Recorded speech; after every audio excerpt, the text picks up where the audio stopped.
Dad perfect revents. The $175,000 gambling debt on Jennifer's laptop was shocking enough. Finding the emails about my wife's practice run made my blood freeze. I'm sitting here now, 6 months after everything went down, still trying to wrap my head around how blind I was. My name is Carl Peterson, 58 years old, and I spent 35 years building houses before I retired last spring. Thought I knew how to read people, especially the ones sitting at my dinner table every Sunday. Turns out I was dead wrong about the most dangerous one of all. It was November 15th, 2023, when Jennifer called me about her laptop acting up again. "Dad, can you swing by this morning? This thing keeps freezing on me, and I've got client presentations due." Jennifer works as an office manager for a medical practice, handles their scheduling system, payroll stuff. Computer problems meant she couldn't do her job. I drove over to the house on Maple Street, the same house Dorothy and I bought in 1998, raised our kids in, planned to grow old and together. After Dorothy passed in March of 2022, Jennifer and Tony moved in with little Nathan. Made sense at the time. Big house, good school district, and I was rattling around my apartment feeling sorry for myself most days. Tony answered the door in his work clothes, tool belt hanging loose around his waist. "Morning, Carl." Yen's upstairs getting Nathan ready for school. Coffee's fresh if you want some. Anthony Davis had been part of our family for 4 years now. Married Jennifer right after her divorce from Nathan's biological father was finalized. Tony was everything that first husband wasn't. Reliable, handy around the house, good with Nathan, treated Jennifer like she deserved to be treated. At least, that's what we all thought. I found the laptop on the kitchen table, opened it up, started running the usual diagnostics. Jennifer came downstairs with Nathan, kissed Tony goodbye, grabbed her purse and keys. "Dad, you're a lifesaver." Tony said he'd look at it, but you know how he is, with technology. She laughed, ruffled Nathan's hair. "Say bye to Grandpa, baby. We're gonna be late." Nathan gave me a quick hug, still sleepy, backpack sliding off his shoulder. 7 years old, looked more like Jennifer every day. Smart kid, asked good questions, loved building Lego sets with me on weekends. After they left, I really got into the laptop problem. The freezing was happening because the hard drive was nearly full. Started clearing cache files, temporary downloads, the usual junk that builds up. That's when I saw the browser history Tony forgot to clear. DraftKings, BetMGM, FanDuel, PokerStars, site after site, logged in sessions stretching back months. The timestamp showed he'd been using Jennifer's computer almost daily while she was at work. I should have closed it right there, minded my own business. But something about the frequency bothered me. This wasn't casual weekend betting on football games. This was obsessive, constant activity. I dug deeper into the cached files and downloaded documents, found account statements that made my hands start shaking. Current balance, minus $175,847. I stared at that number for a full minute, trying to make sense of it. How does someone rack up that kind of debt? The transaction history told the story.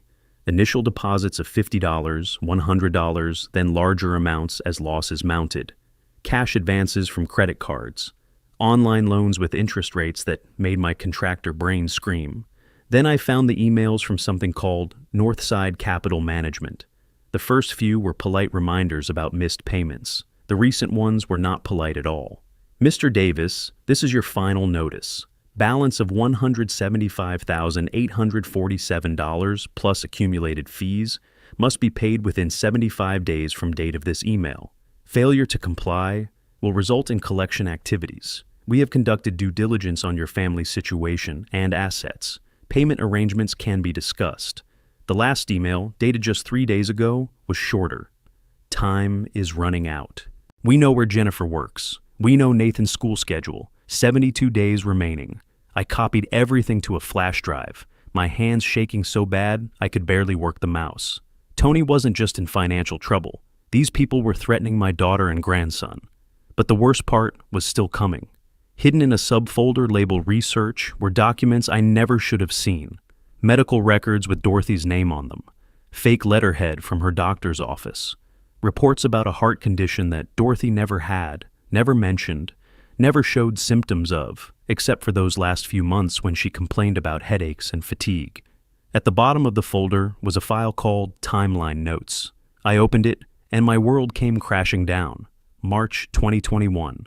Installed modified ventilation in basement workshop. CO redirect successful. Test period 6 months. DM showed symptoms month 3. Complaints of headaches, fatigue consistent with low-level exposure. Adjusted settings month 5. DM deceased month 6. Natural causes ruling successful. Method confirmed effective. DM Dorothy Mitchell. Before she married me and became Dorothy Peterson. I sat there in Jennifer's kitchen, staring at those clinical notes about my wife's murder, and felt something break inside my chest. Tony had killed Dorothy, systematically, deliberately, over 6 months, and he'd written it down like a science experiment. The file contained more details. How he'd modified our old furnace to leak carbon monoxide directly into our master bedroom. How he'd monitored Dorothy's declining health, adjusting gas levels to match a natural progression of heart failure.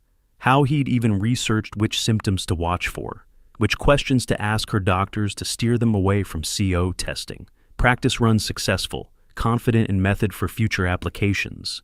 Inheritance timeline acceptable. Subject's husband showed no suspicion throughout process. Subject's husband. That was me. Dorothy was a subject, and I was just some obstacle who showed no suspicion. My phone buzzed. Text from Tony. How's the computer coming? Should be home around 3 if you need help. I looked at the timestamp. It was already 1:30. I'd been sitting there for over 2 hours, reading and rereading evidence that my son-in-law was a calculating killer who'd murdered my wife and was now in debt to people who threatened my remaining family. I had to get out of there before Tony came home. But first, I needed help from someone who'd believe me, someone who knew about this kind of thing. I called my brother Eddie. Eddie Peterson is 3 years younger than me, spent 30 years as an electrician before retiring to fish and work on his boat. More importantly, he'd served 4 years in the Navy, knew about systems, about how things could be rigged to look like accidents. If anyone would understand what Id found, it would be Eddie. Carl, what's wrong? You sound like hell. Eddie, I need you to meet me, right now. And I need you to bring your electrical testing equipment. What kind of testing? The kind that detects carbon monoxide. There was a pause. Carl, what's going on? I think Tony killed Dorothy, and I think he's planning to kill me. Another pause, longer this time. Where do you want to meet? My old house, the one they were living in now, but they're not home. I'll be there in 20 minutes. I gathered up all the evidence, copied everything twice, put one set in my truck, and kept the other. If something happened to me, I wanted someone to find proof of what Tony had done. Eddie pulled up just as I was starting to doubt myself. Maybe I was reading too much into things. Maybe the medical documents were forged. Maybe the timeline notes were some kind of sick fantasy. But when I showed Eddie the files on my laptop, his face went white. Jesus Christ, Carl. This isn't fantasy. This is a confession. We went into the house together. Eddie headed straight for the basement with his testing equipment while I kept watch. Upstairs. If Tony came home early, I wanted warning. It didn't take Eddie long to find what we were looking for. Carl, get down here, now. I went down to the basement, where Eddie was kneeling beside the old furnace with a digital meter in his hands. Look at this heat exchanger, he said, pointing to a section of metal piping. See these holes? They're not corrosion, they're not wear patterns. Someone drilled them, deliberately, and look at this duct work. He traced a series of pipes with his finger.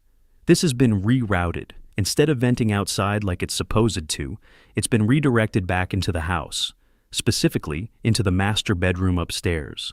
The meter in his hands was beeping steadily. I'm reading 40 parts per million down here, and that's with the system off. When this furnace runs, carbon monoxide gets pumped directly into the bedroom where you and Dorothy used to sleep. I felt sick. How long would it take? Depends on the concentration, but with this setup, someone sleeping in that room would show symptoms within a few weeks. Headaches, fatigue, nausea.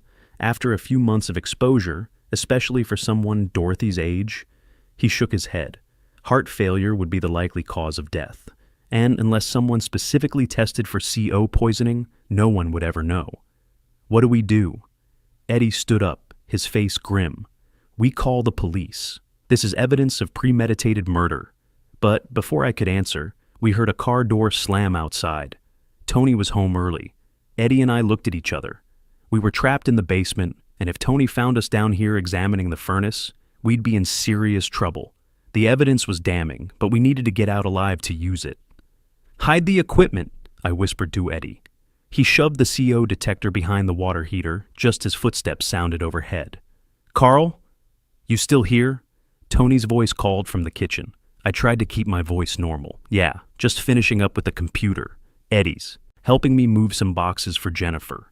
The footsteps moved across the floor above us, then started coming down the basement stairs. My heart was pounding so hard, I was sure Tony would hear it.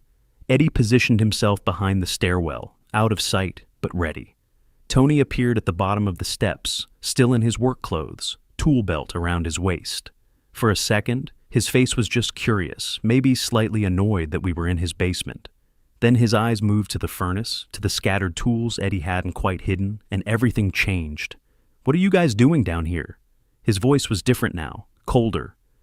"Jennifer mentioned the heating bill's been high," I said, trying to sound casual. "Asked me to take a look, see if there's an efficiency problem."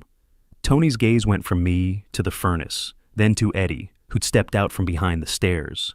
"And you brought an electrician because I know systems," Eddie said, his voice steady. "And I know when someone's tampered with them." The pretense dropped completely. Tony's whole demeanor shifted, like a mask coming off. The friendly, helpful son-in-law disappeared, replaced by something cold and calculating. "You shouldn't have come down here," Tony said quietly. "Why?" I asked, though I already knew the answer. "What don't you want us to see?" Tony smiled, and it was the most chilling thing I'd ever witnessed. "How much do you know?" "Enough," Eddie said. "We know about Dorothy." "Do you?" Tony laughed, actually laughed. "Do you know how easy it was? How she never suspected anything? 6 months, Carl. 6 months of slow poisoning, and she never once questioned why I was always so helpful with the furnace maintenance." My hands clenched into fists. "You murdered my wife." "I practiced on your wife," Tony corrected. "There's a difference. Dorothy was a test run to make sure the method worked before I used it on you." The casual way he said it made my blood freeze. "What are you talking about? The gambling debt, Carl? I'm sure you found that on Jennifer's computer. You always were thorough with your repairs. $175,000 to some very unpleasant people who want their money in 72 days. Your estate is worth $2.6 million. Do the math. Jennifer would never. Jennifer doesn't get a choice. Tony cut me off. What's hers becomes mine. That's how marriage works. And once you're gone, she inherits everything. I've been planning this for 18 months, ever since Dorothy's death proved the method works." Eddie stepped forward. "You're insane if you think you'll get away with this." "I already got away with it once," Tony said. "Heart failure, natural causes. The medical examiner never thought to test for carbon monoxide, because why would he? Loving son-in-law, grieving daughter, no signs of foul play. It'll be even easier the second time." "People know we're here," I said. "No, they don't. Eddie's retired, lives alone. You're a widower who spends most days rattling around feeling sorry for himself. Neither of you will be missed for days, maybe weeks." Tony reached into his tool belt and pulled out what looked like a small crowbar. The plan was to wait until spring, let the CO exposure build up gradually. "But you forced my hand. This will have to look like an accident." "Gas leak in the basement, father and son overcome by fumes. The police will investigate." "Will they?" Tony's smile widened. "2 old men in a basement with faulty equipment? Happens all the time. Especially when the grieving family is too distraught to ask hard questions." Eddie had been slowly moving closer while Tony talked. Now he made his move, lunging for the crowbar.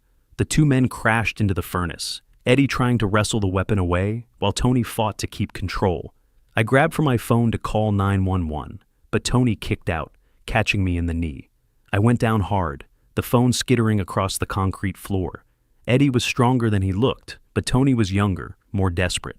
They struggled against the furnace, tool belt contents scattering across the floor.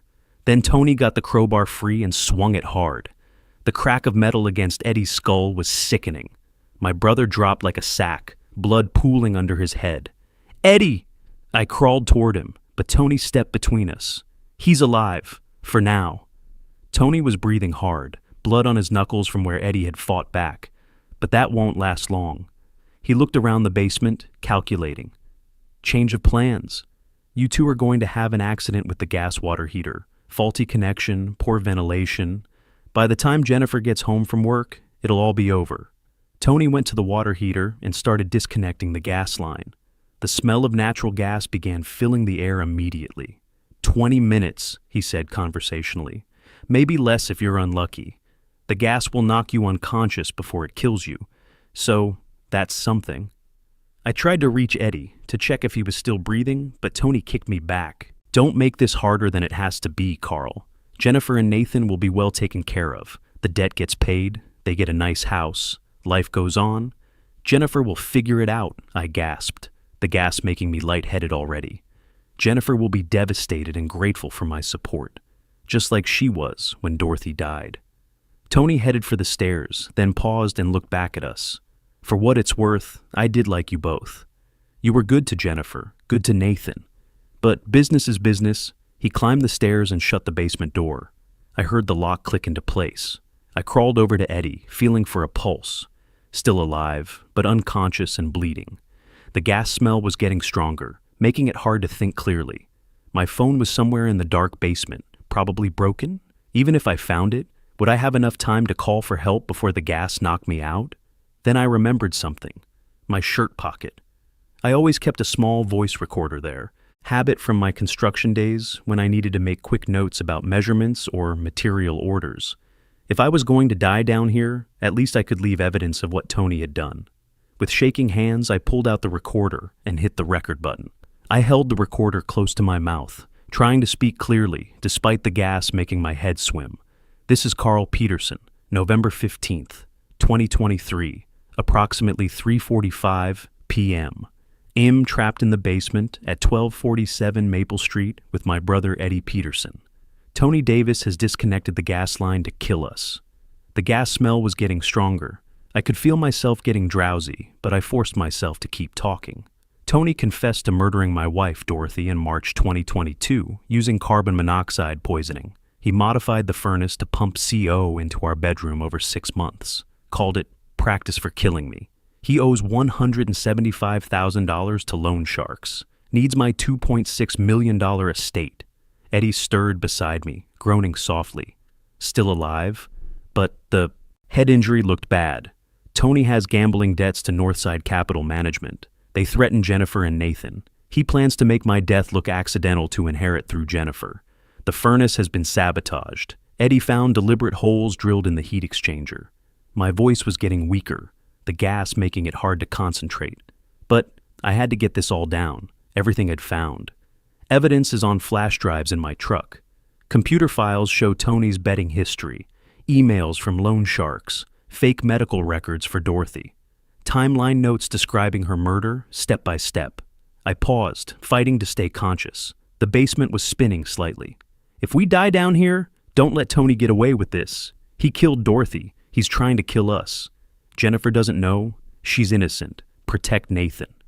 The recorder slipped from my hand as another wave of dizziness hit. I fumbled around in the dark, found it again. Eddie's hurt bad. Head injury from crowbar. We're at 1247. Maple Street, basement. Tony locked us in, disconnected gas water heater. If anyone finds this, I couldn't finish the sentence. The gas was winning, but then I heard something that made me fight to stay alert. Car doors slamming outside, multiple cars, voices in the driveway. Jennifer's voice, but also others I didn't recognize. Jennifer's home early, I whispered into the recorder. Other people with her. Maybe... The basement door rattled. Someone was trying the handle. Dad, are you down there? Jennifer's voice, worried. I tried to yell, but only managed a weak croak. The gas had stolen my voice. Heavy footsteps on the stairs, different from Tony's. A flashlight beam swept across the basement. Jesus Christ! Gas leak! A man's voice I didn't recognize. Get back upstairs now. My father and uncle are down here. Jennifer's voice panicked. Mom, you need to evacuate immediately. We're calling the fire department. I heard rapid footsteps, people shouting orders. The flashlight found me. First, then Eddie. 2 victims, both conscious but affected by gas exposure. Need paramedics now. Someone in a uniform, fire department, I realized, came down with breathing gear. He shut off the gas line first, then checked Eddie's pulse. This one's got a head injury. Looks like blunt force trauma. Another firefighter appeared. They got oxygen masks on both of us, started carrying us upstairs. The fresh air hit like a slap, clearing my head enough to see what was happening. Jennifer was standing in the driveway crying, surrounded by police officers and firefighters. Tony was nowhere to be seen. "Where's Tony?" I managed to ask the paramedic working on me. "Sir, you need to save your strength. We're taking you to the hospital." But Jennifer heard me. She came over as they loaded me into the ambulance. "Dad, I don't understand what happened. I came home with the police. They said someone called in a tip about Tony. Something about gambling debts and threats. The police. Someone had called them." "The computer," I whispered. "Check the computer. Evidence." "Sir, we need to go," the paramedic said. But he let Jennifer ride with us to the hospital. On the way, a detective introduced himself. "Detective Ray Morrison, Organized Crime Unit." "Mr. Peterson, we received an anonymous tip about threats made against your family by loan sharks. When we went to question Tony Davis at his job site, coworkers said he'd left suddenly around noon, seemed agitated. He tried to kill us," I said, the oxygen mask making my voice muffled. "We're investigating. The gas leak appears deliberate. And we found some interesting things in his truck. At the hospital, they kept Eddie overnight for observation. Concussion and 12 stitches, but he'd recover. They released me after a few hours with instructions to rest and avoid stress. Fat chance of that. Detective Morrison was waiting when I got discharged. "Mr. Peterson, we need to talk. We found your flash drives in your truck, and we've been going through the computer files. What you discovered? This is much bigger than we initially thought." He showed me a tablet with arrest warrants displayed. Tony Davis wanted for questioning in connection with murder, attempted murder, and extortion. Problem is, he's gone. Cleaned out his bank accounts this afternoon, truck found abandoned at the bus station. He ran, but Mr. Peterson, those loan sharks Tony owed money to, they're not just local criminals. Northside Capital Management is a front for organized crime, federal investigation, multiple states involved. Your evidence might be the break we've been waiting for. I thought about the voice recording still in my shirt pocket.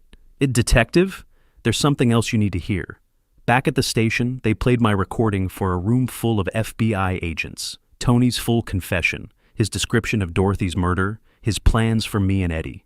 "This is gold," said Agent Sarah Knox, the FBI task force leader. "Combined with the physical evidence from the furnace and the computer files, we have enough to charge Tony Davis with murder 1. Now we just have to find him." "What about the loan sharks?"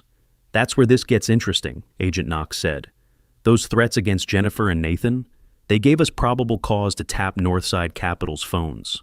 We've been listening to their operation for the last 6 hours." She pulled up an audio file on her computer. "This is from 4:30 today, about 45 minutes after you were rescued." A voice I didn't recognize. "The Davis situation is blown. Police have evidence, federal involvement now, cut all ties." Another voice. "What about collection? Write it off. Davis is liability now. If he surfaces, he's not our problem anymore." Agent Knox looked at me seriously. "Mr. Peterson, as of tonight, Tony Davis is a man with nowhere to run. The people he owed money to have disowned him. Law enforcement in 3 states is looking for him. And when we catch him, your recording is going to put him away for life. When, not if. When," she said firmly. "Men like Tony Davis always make mistakes when they're desperate. And right now, he's as desperate as they come." Agent Knox was right about desperate men making mistakes. Tony lasted exactly 72 hours on the run before his gambling addiction caught up with him. The call came Thursday morning while I was having coffee with Eddie, who was staying at my apartment while he recovered from the concussion. Detective Morrison's voice was excited when I answered. "We got him. Tony Davis was arrested at a casino in Atlantic City, New Jersey. Tried to use a fake ID to get into a high-stakes poker game." "How'd you find him?" "The casino has facial recognition software tied into federal databases. The moment he walked in, alarms went off. Local police had him in custody within 20 minutes. Eddie, listening on speaker, shook his head. Couldn't even stay away from the tables long enough to properly disappear. 2 weeks later, I was sitting in a courtroom watching Tony Davis get arraigned for first-degree murder. He'd aged 10 years in those 2 weeks on the run, Orange jumpsuit, shackles, hollow eyes that wouldn't meet anyone's gaze. Jennifer sat beside me, still trying to process everything. The divorce papers had been filed the day after his arrest. She had moved out of the Maple Street house, taken Nathan to stay with her mother while she figured out what came next. "How did I not see it?" she whispered as Tony's lawyer entered a not guilty plea. "Because he didn't want you to see it," I said. "That's what predators do. They hide until they're ready to strike." The trial took 4 months. Tony's defense attorney tried to argue temporary insanity, claimed the gambling addiction had driven him to desperation. But my voice recording killed that strategy. You can't claim insanity when you spent 6 months systematically planning and executing a murder, then documenting the process for future reference. The prosecution played the recording in court, Tony's own words describing Dorothy as practice and detailing how he'd modified the furnace. Several jurors wiped their eyes when they heard him laughing about how trusting Dorothy had been. Eddie testified about the sabotage furnace. The medical examiner who'd originally ruled Dorothy's death, Natural Causes admitted he'd never tested for carbon monoxide because there was no reason to suspect foul play. Jennifer took the stand and described how Tony had encouraged her to have Dorothy's body cremated quickly, claiming it's what Dorothy would have wanted, how he'd been so helpful during my grieving process, always volunteering to check on me, to maintain my apartment's heating system. He was positioning himself, the prosecutor explained to the jury, learning Carl Peterson's routines, gaining access to his home, preparing for the second murder. The jury deliberated for 6 hours. Guilty on all counts: first-degree murder of Dorothy Peterson, attempted murder of Carl and Eddie Peterson, extortion, fraud. The judge sentenced Tony to life without parole plus 50 years. As they led him away in shackles, Tony finally looked at our family. No remorse, no apology. Just cold calculation, like he was still figuring angles. That was 8 months ago. Jennifer and Nathan moved into a small house across town, close to Nathan's school. She's dating again. A teacher named Richard who seems decent enough. Time will tell, but him watching, always watching now. Eddie recovered completely, though he jokes that he's got a thick skull anyway. We have coffee every Tuesday and Thursday, talk about everything except that day in the basement. Some memories are better left alone. Nathan's 8 now, asking questions about why his stepfather went away. Jennifer and I decided on honesty, age-appropriate but honest. Some people make very bad choices, I tell him. When they do, there are consequences. But how do you know who to trust, Grandpa? It's the question that keeps me up some nights. You trust. Carefully, Nathan. You watch what people do, not just what they say. And you remember that protecting your family is the most important job you'll ever have. Nathan nods like he understands. Maybe he does. The $2.6 million that Tony was so desperate to steal, most of it's going into a trust for Nathan's education. Some went to a foundation Dorothy and I always talked about starting for victims of domestic violence. Money doesn't bring people back, but it can do good in the right hands. People ask me sometimes if I'm angry. The honest answer is no. Anger was eating me up for months after the truth came out. What helped was knowing Dorothy got justice, that Eddie and I survived, and that Nathan will grow up understanding the difference between right and wrong. I learned something important through all this. Evil doesn't always look like what you expect. Sometimes it sits at your dinner table, calls you dad, and helps fix your air conditioning. Trust isn't something you give blindly, even to family. Real trust is earned through actions, consistency, time. Nathan helps me fix things around my apartment now. Good with tools, pays attention to details. I'm teaching him to build, but more importantly, I am teaching him to think, to question, to protect himself and the people he loves. That's Dorothy's real legacy, making sure the next generation is stronger and smarter than we were.